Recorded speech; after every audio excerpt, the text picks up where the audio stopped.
What is up? We are back. We are back. Your Brevity Boys are back. And I got to tell you, Big Z, I am bummed out. I am bummed out in a way that, let me tell you, on Monday, I was out doing my pools, and 3 weeks ago, like the winds hit bad, and it was terrible. And I had been making this comeback, and then I heard the winds were going to go blow again, and they were going to mess up my pools all over again. And that is what I felt today watching football. Today was the winds blowing all day at like 70-mile-an-hour gusts, just filling my pools with leaves and dirt and all the things that are not supposed to be in my pool. Because Big Z, today was a bummer, Big Z. Today was a bummer. Devastation. Devastation. Yeah. In the sports world, it's like it's like when the Death Star blew up Alderaan, you know? And it was just like complete silence. Like that was like the NFL fandom, besides Philly fans and Kansas City fans, just the rest of us, it was just like dead. Like we're all dead inside our sports hearts. There's no cool story. Complete silence. Like when it's like when Obi-Wan's like, I sense like something terrible has happened. Like that was today, right? That's why, like, 100%. Like those movies are a great example. Like sports is the same thing. You want to root for Luke Skywalker. Like you watch those movies, you wanted to root that Anakin. Root for the Ewoks. Right. We wanted to root that Anakin could somehow not become Darth Vader. We know he does, but somehow not. Spoiler alert, if you haven't seen the movies, sort of your fault. Regardless, today it was like there's going to this Super Bowl, like there's not that guy. Like there's not that hero. You're like, this is my knight in shine. Like the Bills would have been so easy to get behind. It's like Josh Allen has never done it. This dude has been grinding. He's representation of the city. Literally, you saw in the play calling today, right? Like there was plays where Sean McDermott was like, yo, Josh, give the ball to Josh and he's going to make something happen. It was like, what was that play call? Like, what was that design? Like, the design was terrible. What are you doing? And yet, like, that is how they've won this entire year, is that, hey, give Josh the ball. He's going to make something happen. He'll figure it out. Right. And instead, what we have here is the Eagles and the Chiefs. Yeah. Darth Sidious versus Grand Moff Tarkin. Like, just two guys that you just cannot root for. Right? Like, you can't get behind these guys. Like, I'm sorry. There is nothing fulfilling about rooting for one. The only silver lining, I think, is Saquon Barkley. That's what I was going to say. Because he's the one guy that, like, we have felt so bad for in the past because he's been on such trash teams and, like, he was the only talent. And so, like, if they win it, like, I can be happy for Saquon. Like, that's the only thing that, I guess, there it is. That's my one hope. Like, my one. I mean, how trash was the team that he was like, ooh, New Hope. I see what you did there. How trash was the team that he was on? It was literally documented. Like, we're not going to give the ball to a $12 million running back. No. We're going to give it to our line. We got to fix the offensive line for our $40 million quarterback, Daniel Jones. Like, that's how trash. Even though my son is telling me to go trade up for Jaden Daniels, I'm not going to listen to him. What does my son know? I'm the GM. Hire that guy. Hire the son, right? Like, he saw Jaden Daniels. Like, everyone else, including us, talked about Jaden Daniels, and, like, he was good. We're going to get into that in a second, dude. But how are you? How was your week? How was everything for you this week, Big Z? Talk to people. Bro, let him in. My week was incredible because it was Oliver's second practice. But this practice, they started hitting off the tee. And, boy, let me tell you, bro. Like, first off, let me just set the tone and, like, give you guys an idea of what these kids are at practice. Oliver is 3. He just turned 3 years old. The rest of his teammates are 4 and 5. Okay, so he's the little runt on the, not the runt, just the smallest person on the team, right? Because he ain't no runt. He's a big boy. No, I was gonna say he's not a runt. But let me tell you, bro, when he went up, because he's been practicing swinging, like at his grandparents' house, right?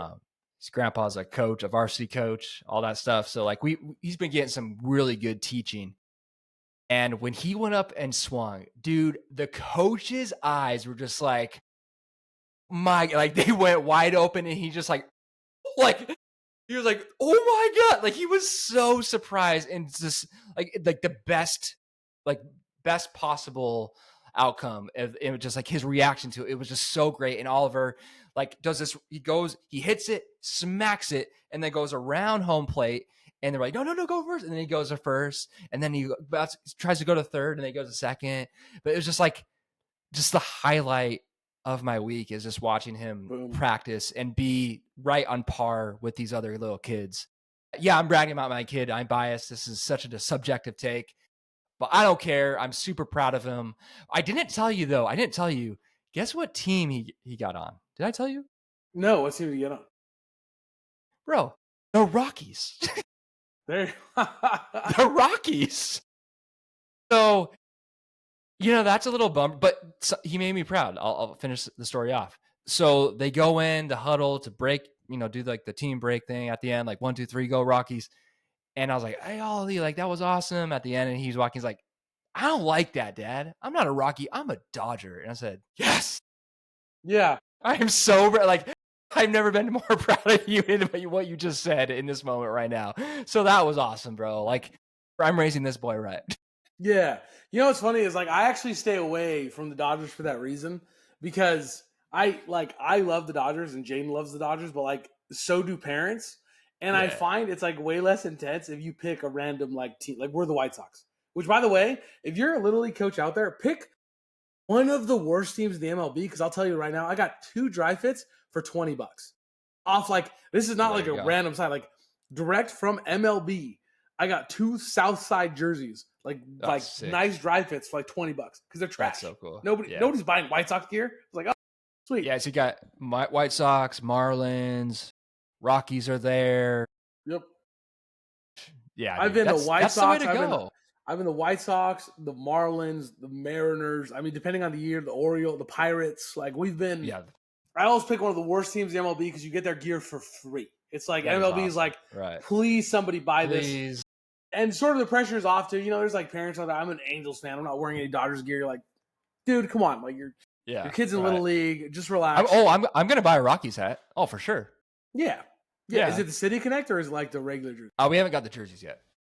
That's what you got to find out. You got to find out because this year there's a big push. I think in this Little week, Leagues for like we're gonna get the jerseys. Yeah, find out. I'm pumped. I like that purple. Pumped. I like the purple hats. Yeah, the Rockies have good colors. They have a dinosaur as a mascot. Like I can get behind that. Some Land Before Time stuff. That's some cool stuff right there, dude. I love some Triceratops right there. Yeah, that's awesome. Dude, Triceratops was my favorite dinosaur growing up, hands down. He was first underdog, dude. He didn't have the teeth of T-Rex, man. But if he squared you up, you were in trouble, bro. You were in trouble.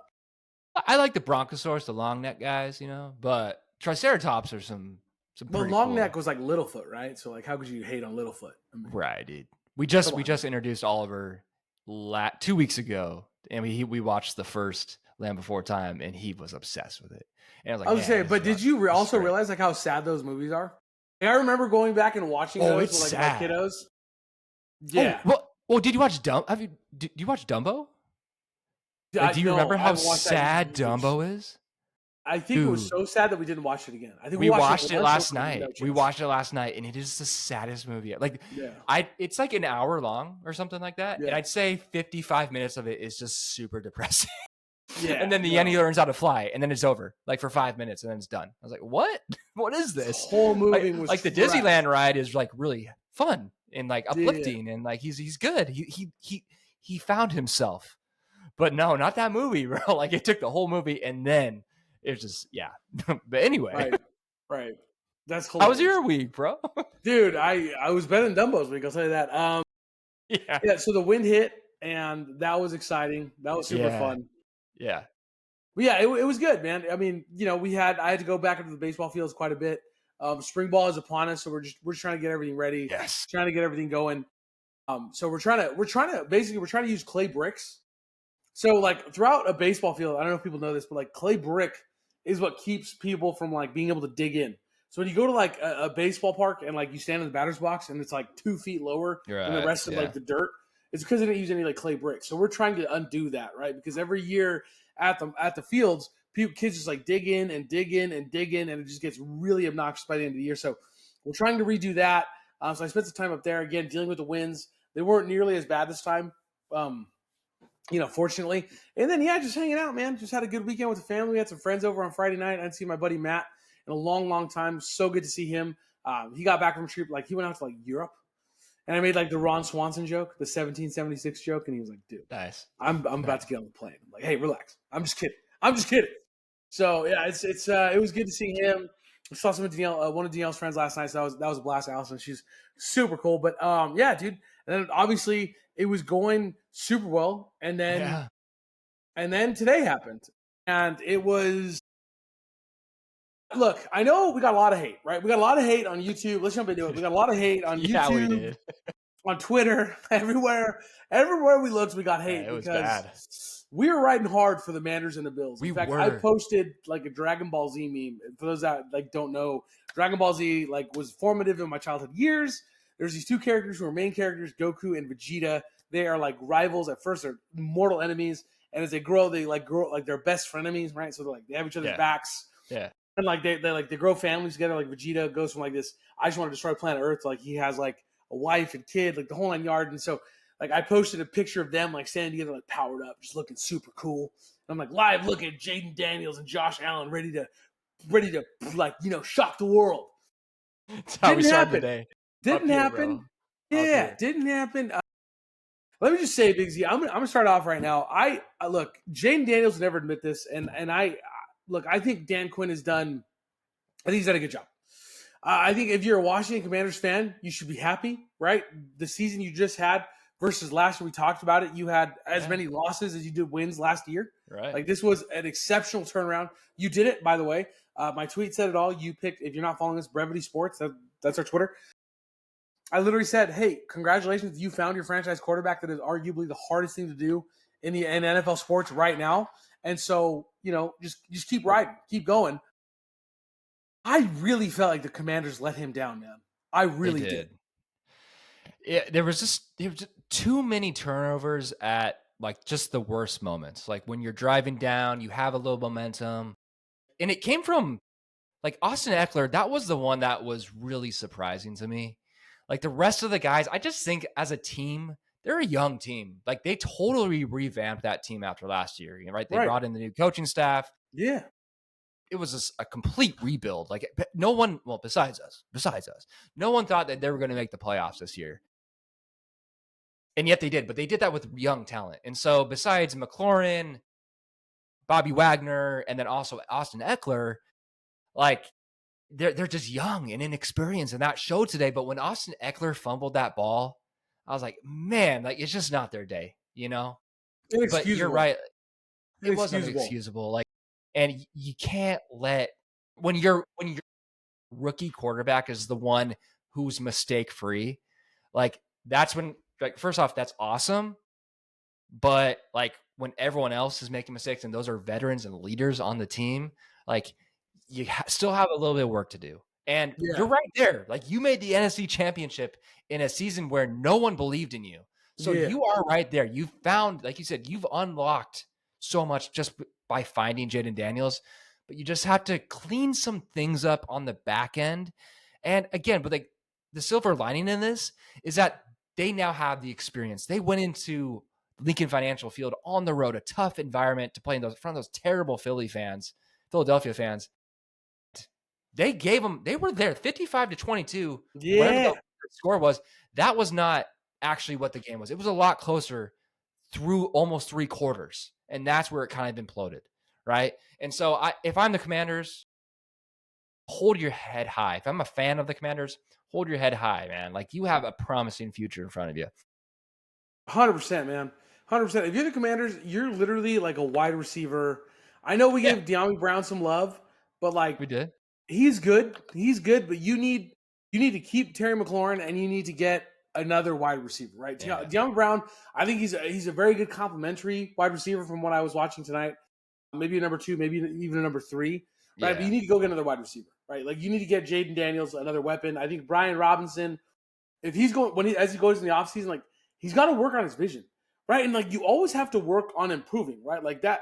I know as an NFL player, I'd hope that's their mindset. They need to work on improving. I always challenge my nephew, right? His name is Julian. he's a stud muffin, dude. On the mound, I mean, I couldn't be more proud of this kid. He's incredible. I mean, the way he throws, the way he pitches, it's organic. He just throws the ball so hard, right? He throws it so naturally. And I was like, hey, dude, let's go, work on some grounders, right? Work on some grounders with your cousin. Get some long toss with your cousin, right? I'm almost like, hey, let's get outside. Let's keep working, because it's an ever going. It's a process. It's a process, Yeah, right? And so I look at Brian Robinson Jr. like, hey, you're a starting running back in the NFL, and that is incredible. That is amazing. That is fantastic. Having said that, work on your vision, dude. Right? Like, there was a few times in this game, especially it was on highlight, he ran the play, and that's awesome. The coach is like, hey, I want you to run to the right. You're running between these guys, and that's where I want you to go. And he did it. Problem is, there was a gaping hole over here. Right. That is the difference between Saquon Barkley, the Christian McCaffreys of the world. It's like, coach, I wanted to run that way. I did. And then I saw literally the Grand Canyon over here. And I thought, I could probably take that for like 50 yards. So that's where he's got to improve. But I really felt like they let him down. Man. I thought the Eckler fumble, unacceptable is the word that I'd use. You're a veteran on this team.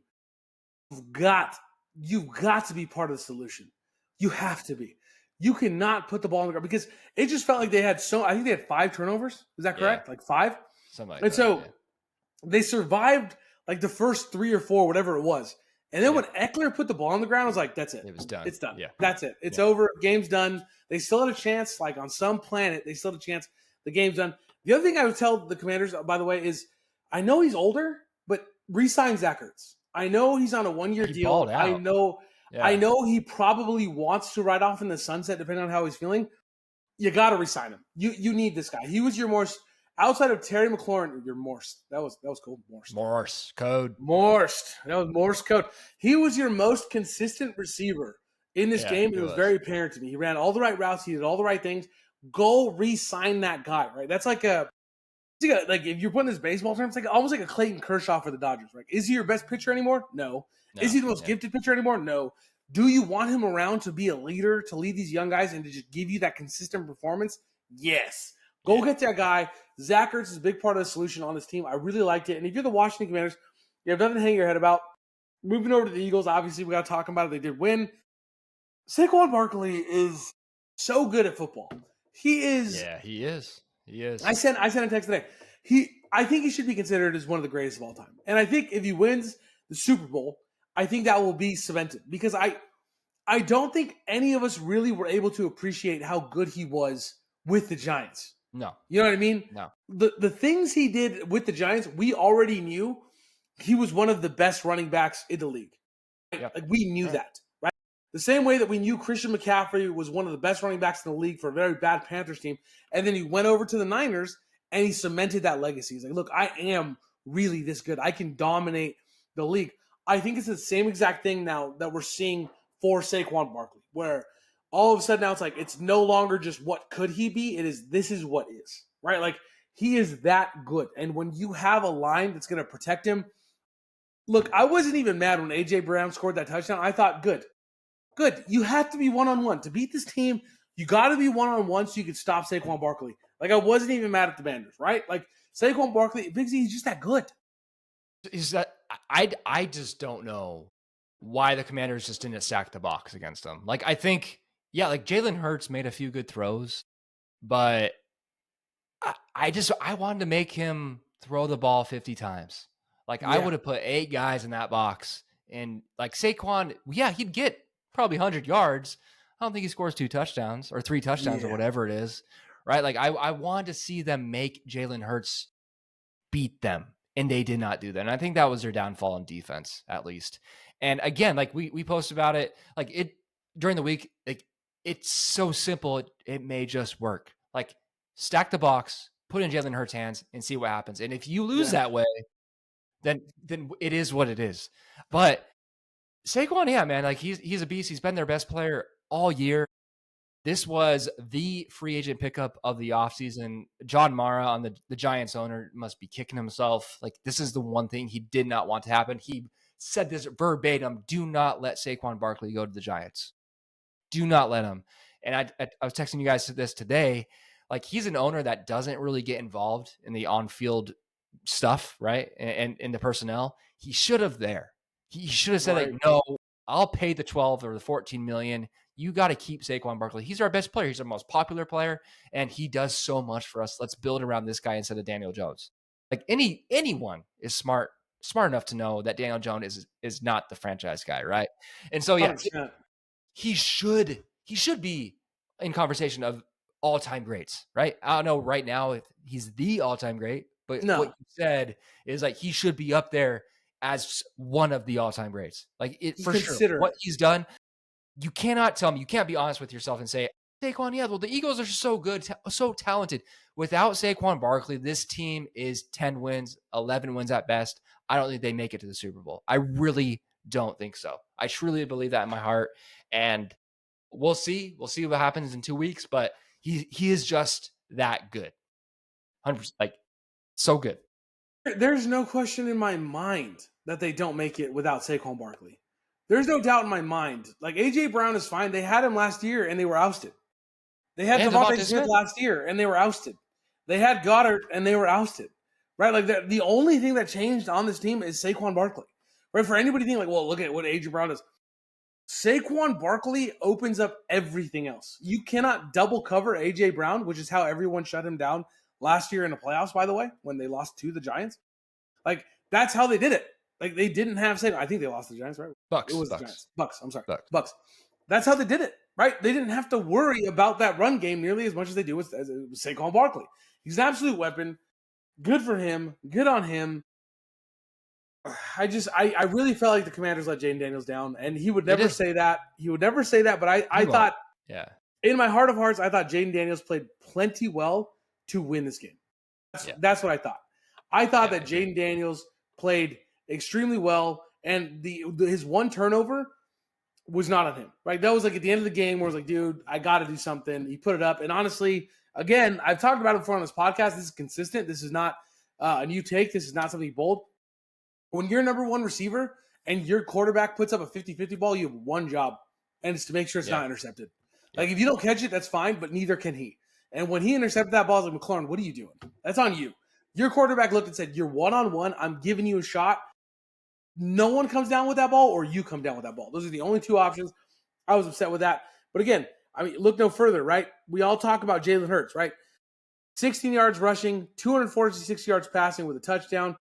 Jaden Daniels at 255 yards passing. Take away the interception, that's one touchdown, and he rushed for 48 yards. Right. He outplayed Jalen Hurts. He was the best quarterback in this game. He did everything he needed to do to win. And unfortunately, the team just had no ball security. Moving right along. As mad as that game made me, the next game was, I knew. Right? Like, when we picked the Commanders, we were like, You're right. Yeah. You know, like, we picked it's kind of like when you look at your kid, you know, and like they're looking like, Dad, can I do this? And you're like, yeah, you can do it 100%. And you're like, yeah.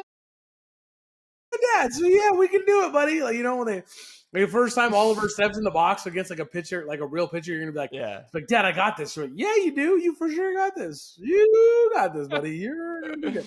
It's just one of those moments, like a dad, you know what I mean? Like Arwen, for instance, she's like walking, and it's like the funniest thing ever. It's like it's like her new superpower, and she's walking, and she like looks at me like, Dad, like, you know, she looks to me, she looks to me for confidence. She's like, I'm gonna make it down this hallway, and I'm like 80% sure you're not gonna crack your head on your way down the hall. Like, I'm like 80, like, let's roll the dice, baby. Like that is, you know, we knew, right? Like when we looked at the Commanders, we were like, you're gonna make it down this hallway. You can do it, buddy. I'm like 80% sure, but we knew the Eagles were probably a really good team. It was like when Luke Skywalker faced Darth Vader for the first time in Empire Strikes Back. It was like Yoda was like, yeah, you can go face him.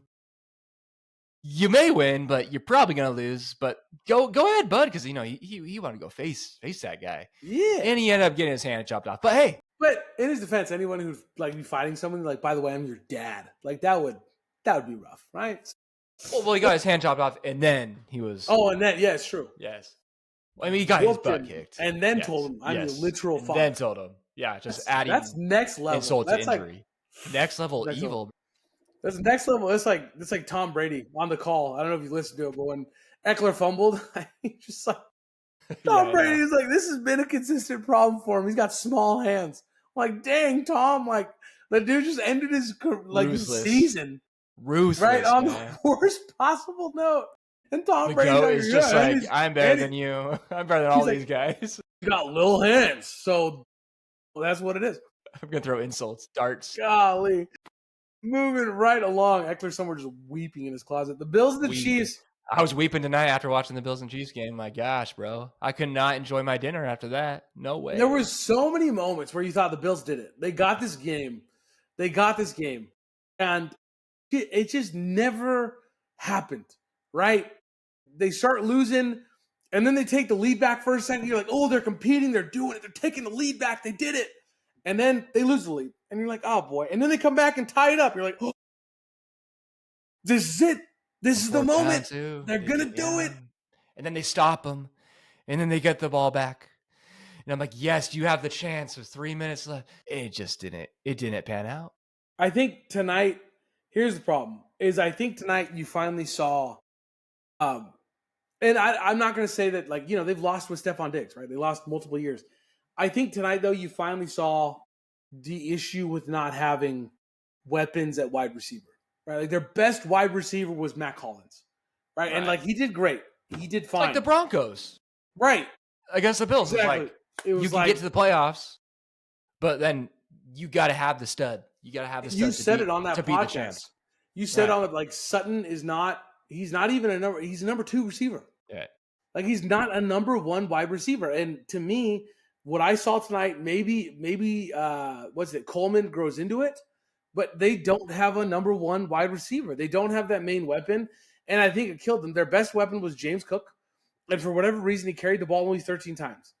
And I didn't understand that. You had a guy who every time he touched the ball, it seemed like he was gashing up the Chiefs.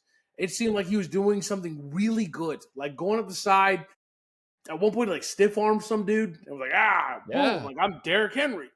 Like it was impressive, and they just didn't go to the well nearly enough. And I get it. Josh Allen is the heart and soul of this team, so you're gonna let him run it. Yeah, of course. You got to use your weapons, man. You got to keep the ball out of Patrick Mahomes' hands. Like, the fact that you said it, man, 13 attempts for Cook that's just intolerable to me. Like, the more you rush the ball and have it on your side, it's simple.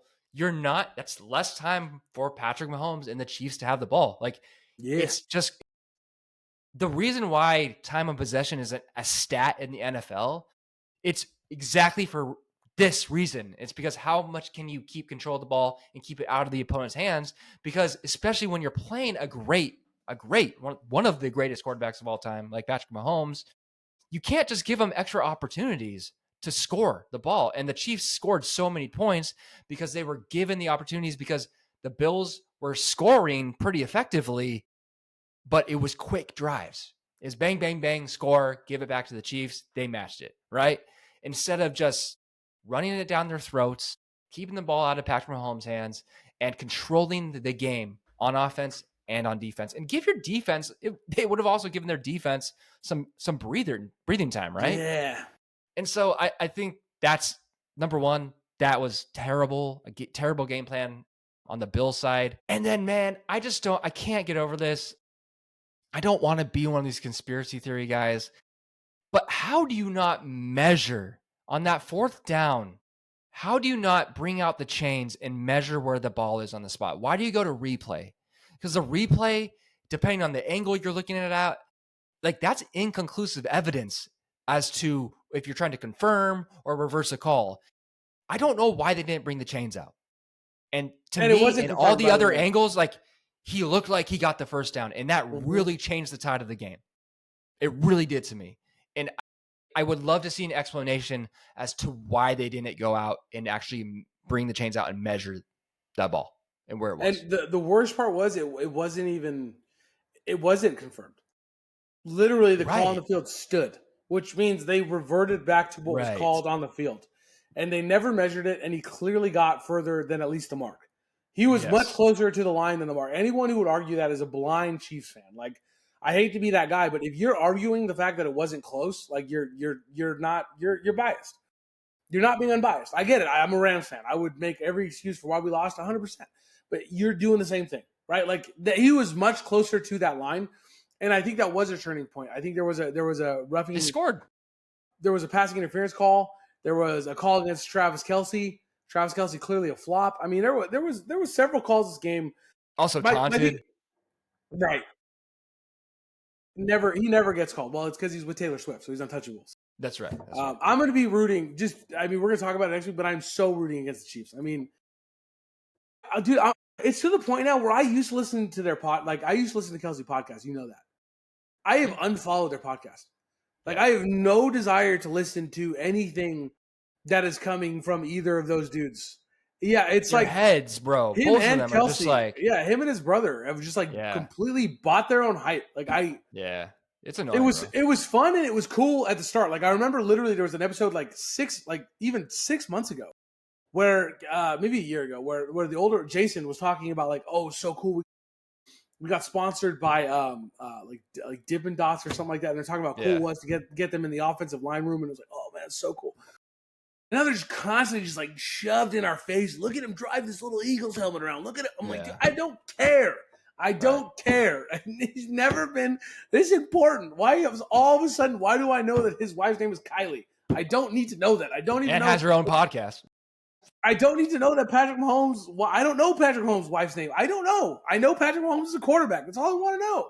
Right. It's just there's just so much going on, man. But regardless, look, I watched this game and the Bills knew, right? The Bills knew they were going to play against the refs. They knew that, right? We all knew it was going to be the Bills against the. I agree with you. If there was one thing that we could go back and do, that call I think deserved to be respot. For sure. I don't know how we don't respot it. That to me is I don't want to be that same. We've never been those guys. Look, at the end of the day, regardless of this call, Mahomes still went down and scored. So if you're the Bills, you have to stop him. The call didn't go your way. You got to stop him. You still gave him the touchdown. I'm not in any way, shape, or form taking that away from the Chiefs. What I am saying is, as the refs, right? You got to do your job. How do you not respot this thing and at least give it a measure? That should have been the conclusion, and I think you would have at least done away with half of the complaining and you getting called out. Right, that you're gonna have to deal with now because you didn't do that. Yeah. It was clear he had it in my mind. I watched it 1,000 times. He got to the line. The nose of the ball clearly got over that line, and if that was the line they were using, which is why they didn't measure, because that's what people are arguing, then it was for sure a first down. So not the best argument. But that wasn't great. And again, for me, I think the Bills, yes, the refs and the Chiefs gotcha. Really, the refs had a big hand in this, but Patrick Mahomes is going to capitalize. That's what he does. Right. Man. You know he's going to capitalize. Right. Yeah. He's going to capitalize. You got to stop him. I mean, you got to find a way to get in his way. You got to get him out of his rhythm, and you got to run the ball, Big Z. You're 100% right on. The way to get Patrick Mahomes out of his rhythm is to keep him off the field. That is why the Bills lost this game to me. If James Cook has 20 attempts, I think they win this game. I think 100% the Bills win this game, and he didn't do it, and that's why he lost. That's why it's the same thing as when you were playing Tom Brady. How did you beat Tom Brady? You tried to put pressure on him where you could, and you kept him off the field. Because if you didn't, he was throwing for 400. It is what it is, man. So to me, that is why they lost. So next week we're looking at the worst. No, I'm just kidding. We're looking at Super Bowl. I'm sure there's a lot of you who are excited out there. It's going to be the Chiefs and the Eagles, and we'll talk about it next week. We'll break it down. We'll break it down. You can say it, bro. No one's happy about this Super Bowl. It's Philadelphia and it's Kansas City. And my boy Jaden Daniels was robbed. My boy Jaden Daniels was robbed by his own team. It's the worst part. At least Josh Allen can look and be like, the refs had something to do with it. It's their fault, even though Kincaid clearly, all I've heard all year long is that Kincaid is that guy. He's such a good tight end. Oh, my God. He's so good. And, he had a chance, and he dropped it. Those are the moments, right? Fair or not, right? We all talk about it. It was the same thing with Mark Andrews, and people were like, I get it. A coach has to come out and say, without them, we wouldn't even be here. That's what a coach has to do. right? It's the same thing. Like when I'm coaching baseball, I'm like, hey, we're not worried about that mistake. We don't have time to worry about that mistake. We'll fix it at practice. We don't have time to worry about that mistake. It's the same thing, right? That's like coach speak, right? Like we got time for that, dude, because I need you locked in. I need you but to perform.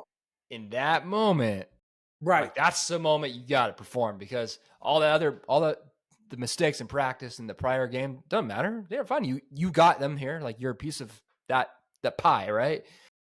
But that's the moment where you got to come through and shine, because there ain't no tomorrow now. There's just next season now. That is the difference between the Travis Kelce's and these other kiddos, right? Like we could talk all day about like Brock Bowers and Trey McBride and name that tight end, Jonnu Smith, the guy from the Dolphins. We can talk about all day long about those guys, and are they going to be as good as Kelce one day, and are they going to be like a Rob Gronkowski? Are they going to be one of these great tight ends? Kittle's there. Kittle, 100%.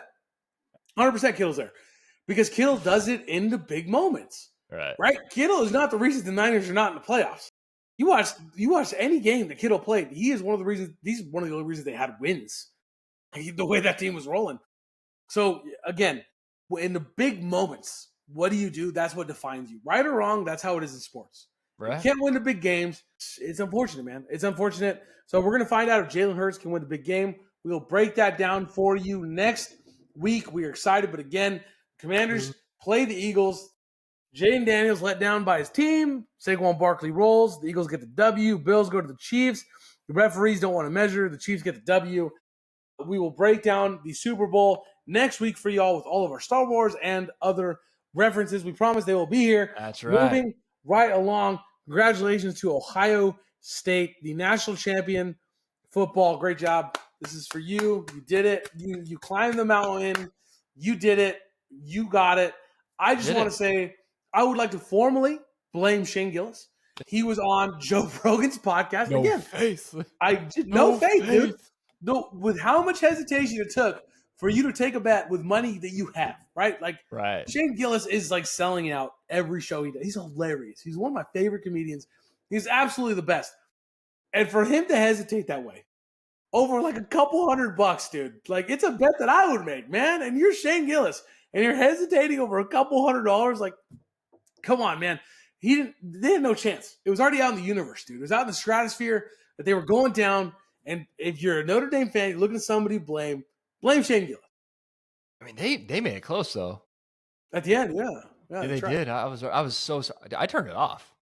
Like I was like, yeah, this is over. And then I looked at this. I was like, oh my gosh, they're within 2 touchdowns. So I turned it on then, and then they made it 1 possession game.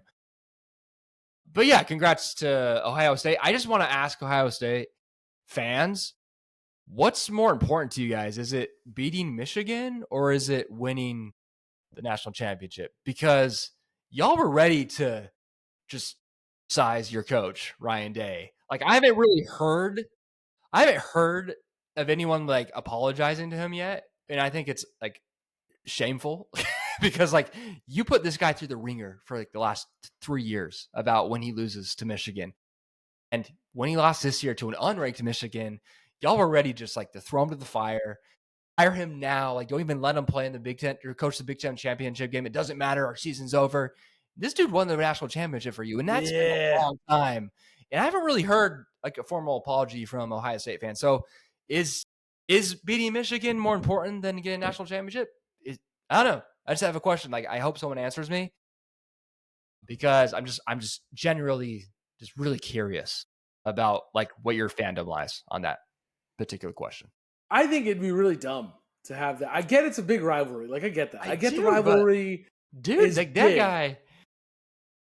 Talk about underdog. Like underdog to like your own fan base, you know? Like you came back from adversity. Like that dude came back from the bottom. I mean, he got drama on ESPN. Like Kirk Herbstreit called out Shannon Sharp like on the video, and Shannon was like, "Don't do me like that. Don't call me out like that." And it was like, dude, you're wrong. Like he just said that you were wrong. Like you were talking about Ryan Day shouldn't even be a coach. And he's like, you're wrong. Right? Like, and you are wrong. Right? Like on this podcast, we were wrong. We said the Commanders are going to win. They lost. We said the Bills were going to win. They lost. We said Bama should have been in the playoff. They lost. We were wrong. Like it's not, why is it so foreign to admit that you're wrong? Like I teach Half of my raising my children is teaching them when you're wrong, apologize. It's going to happen a lot.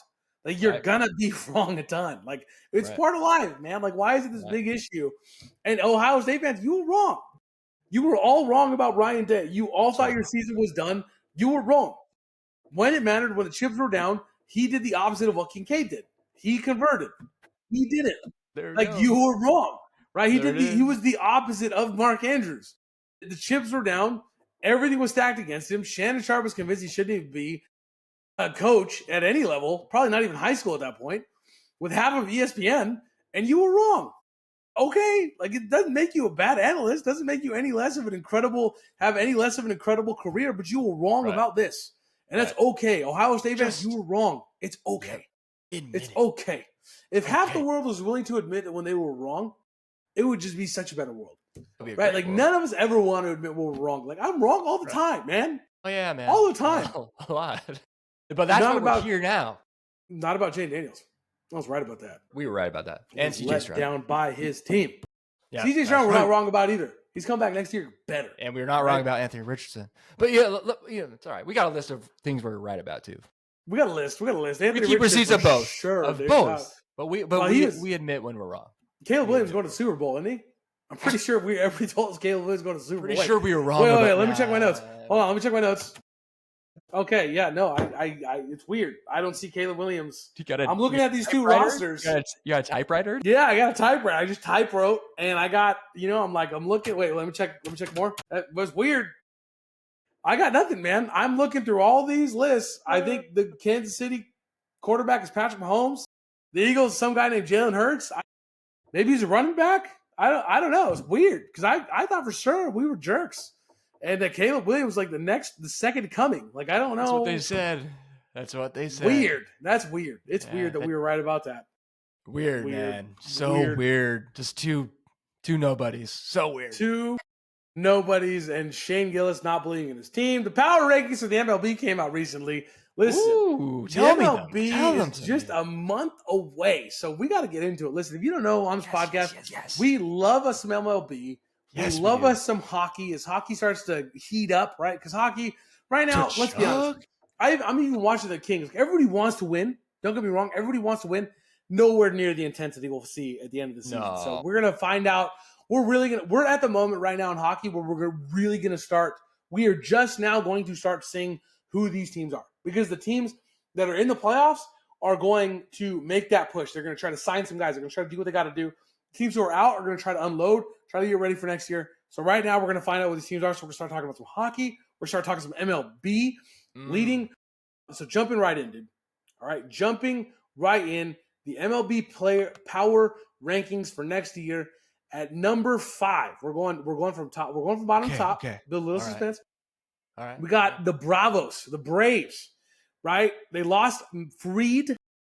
Yeah, they did. Kind of hurts. And Charlie Morton.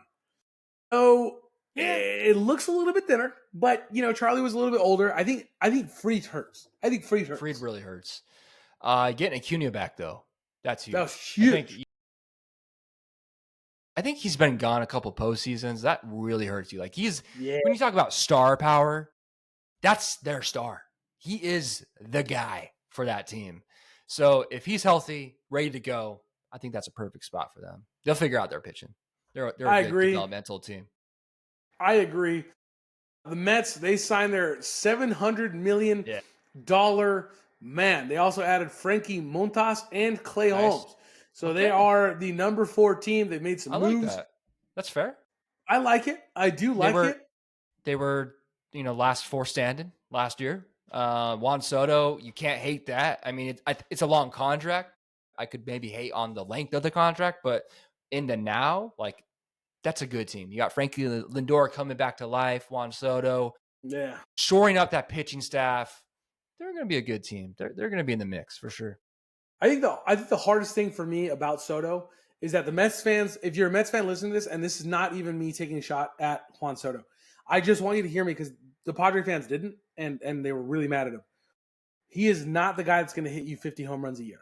Like, that's not what you got. I know when you see the $700 million price tag, you're thinking like, 50 home runs, 1 million RBIs. No, it's not him. What makes Juan Soto special is he's going to get on base. Yep. He's not really going to strike out. He's going to walk a ton, and he's going to get on base. He's going to make contact. Yeah. So please, if you're a Mets fan listening to this, you do not want him to bat behind Frankie Lindor. I know there's a lot of movement for that, like, oh, bat behind Frankie Lindor. You probably want him in front of Frankie or whoever that power hitter is, who is going to hit, has a chance to hit 40 to 50 home runs. Set your lineup accordingly if you're a Mets fan. Again, I'm letting you know that, not out of hate, purely to help you understand not that what it is. He'll hit 35. He'll hit 35 to 38. He'll get 100 RBI. Yeah. Great hitter. But just you're setting the expectation. I like that, dude. Just honest. I'm just letting them know number 3. And he sucks at defense. He's really bad at defense. Just letting you know. He's really bad. He's really bad. Other than that, he's really good. Go. The Yankees, the biggest thing, they took Max Fried from the Braves. They took Cody Bellinger. They got Devin Williams. And a sneaky signing that a lot of people are talking about, Paul Goldschmidt, who has been a rock solid for the Cardinals. The Yankees for sure got better. They got a lot better. I love their offseason. I think besides the Dodgers, I think the Yankees had the best offseason. Everyone was so they were just throwing fireballs. Their fans were just ready to riot once again when they lost out on Juan Soto. And they offered him a big deal. He just chose $10 million more because he just wanted to go to the place with the more money. The security guards, they didn't. Yeah, didn't offer him a suite. His family a suite, whatever. But they pivoted, man. Give props to Brian Cashman. This is the most active I've seen the Yankees in the offseason in a long time. This is when you're talking about the Yankees from the past. This is what they do. They go and get the talent. And like you said, man, they've gotten a lot better from losing Juan Soto. I think they're a better team. They're better off for it. And their money now, they could be a lot more flexible. They didn't have to put the $700 million in one player. They spread it out and got a lot more talent. They shored up those holes for that team. That's a good team. I really like them. It's like that moment. This to me was like that moment in Moneyball. Jonah Hill goes to Brad Pitt and is like, I think it's good. Right? Everybody's panicking. He's like, I think it's good that you lost Matt Damon because it opens up a world of possibilities. That's exactly what the Yankees have done. I think Max Fried is elite. I'm not as mad as a Dodgers fan because we've raked him before, so we're going to be okay, but everybody else should really be worried about this. The number 2 is the Phillies. They added Max Kepler, Jesus Luzardo, Jordan Romano, and Joe Ross. But they are pretty good. I don't know why I rolled my R's right there. It's Joe Ross, but regardless.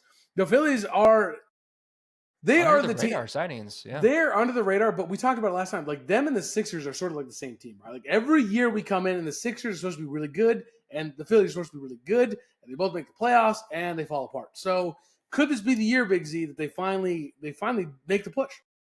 Could be. I don't want to ever face them in the playoffs. If I'm as a Dodgers fan, I have bad memories of that from the 08 and 09 NLCSs. Chase Utley. That was when Chase Utley was there. Chase Utley, Matt Stairs, the Matt Stairs home run. Just the Subway guy. Me forever. The Subway guy, was that Howard? Yeah, Howard. Ryan Howard. Yeah, that guy made me hate Subway for a long time. I know. Yeah, but anyway, you're right. They need to find a way to push through. And you know what? Those are under the radar signings. Those are really good players, and so they have a chance, man. Baseball's quirky. It doesn't matter if you have the best roster in the playoffs. No, you just got to go in on the right. You have to be on fire, right? And you got to be healthy, right? 162 games. Healthy. Yeah. You got to be healthy. You can never have too many arms. You can never have too many pieces. Just the way the world works. And last but not least, the Dodgers, the big bad empire. Obviously, we know Blake Snell, Hyun-Sung Kim, Michael Conforto, Teoscar Hernandez, Blake Trinan. They also got Sasaki. They're getting back guys like Dustin May. And Sasaki, Kirby by the way, Yates. passed on $4 million. Kirby Yates, he passed on $4 million from the Padres and the Jays. Sasaki did. They look like the big bad empire. But I will say this, Big Z. Listen, for anybody watching this, it's like, oh, the Dodgers are ruining baseball. The Yankees have 27 World Series. All right, the Dodgers aren't even in second place. Right, so I looked up this list just to find out. The Yankees are at 27, Cardinals are at 11, the Red Sox are at 9. The Athletics are at 9, and the Dodgers are at 8. Wow. All right. Once we catch the Yankees, maybe I'll feel bad. Once we get to 28, I'm going to feel bad. But until that time, Big Z, I do not feel bad. I do not feel bad, and anything can happen. Let's be honest. You mentioned it before we got on the podcast, Big Z. You were telling me in the last 20 years, right? You said nobody's repeated back-to-back? 25. Yeah. Out of all the sports, baseball has the most parity. Okay. And let me just say this to all the haters out there and the misinformed people. When the Dodgers started this run back in, I think, 2013, they were developing their guys. It was Cody Bellinger coming on the scene, Corey Seager, Clayton Kershaw, guys like that. And all we heard as Dodger fans, like, oh, you guys are buying talent. And in reality, it was no, like these are all guys from our minor league system. I don't know, like, what are you talking about? And now we're starting to buy these guys, right? But stop, like, you're gonna get what, like, stop crying, right? Because now you're actually seeing what happens when we actually start buying talent. Like, and it's dangerous. Like, it's gonna be bad for you guys. Like, you're gonna be mad, and you just have to deal with it. And lastly, again, and I don't know why people don't like to hear this, but stop blaming the Dodgers for following the rules and stop getting mad at their ownership group for actually investing in their team and investing in wins. Look at your own owner. All these owners are rich. All these owners can pay money. There's a revenue sharing in baseball for all the little small market teams that don't make a lot of money. The Marlins got $70 million last year from the revenue sharing from all the TV deals from all the big market clubs, so that they could be on par with them and get some money from them. And they have spent $0 in free agency this year. So they pocketed that $70 million. So just look at your own owner when you're complaining about the Dodgers. Can't make everybody happy, dude. Can't make everybody happy. Not even Jesus, right? Like, at some point he looked at everybody. He's like, look, John the Baptist came here. He was chilling out in the wilderness, eating locusts. You didn't like that guy. I got on the scene. I was drinking and hanging out with everybody, and you don't like me either, right? Like, dude, the Dodgers, you ain't going to make everybody happy, dude. You just got to keep rolling. And once we get to 27, then maybe I'll feel bad. Actually, 28. One more than the Yankees, then I'll be like, all right, let's give everybody else a chance. But until that time, I don't want to hear about it. By the way, what is his name? Ovechkin. Ovechkin is 20 goals away from the great one. We're watching. We've not forgot. Come on, buddy. Come on, guy. Get it. Come on, my guy. You can do it. Big Z, this has been fun. Say bye to the people. People, hope you're not too depressed with the outcome of the football games, but we have 2 weeks to kind of recoup and build ourselves back up. Yeah, for the Super Bowl. Have fun. And, have fun. Go watch some Pro Bowl next week if you want, some flag football. But we're going to be here. We love you guys. Thank you so much for the interactions this last week. We got a lot of comments, a lot of back and forth. It's been fun. Enjoy your week. We love all the comments. If you're mad at us, let us know. If you hate us, let us know. We're here for it. We just want comments. And hit that like and subscribe so you can hate on us even more. We will keep coming back. We love it. Thank you so much for following. Give us that like. Give us that subscribe. Follow us on Twitter. Follow us on Instagram. All those good places. We appreciate you. Thanks for listening.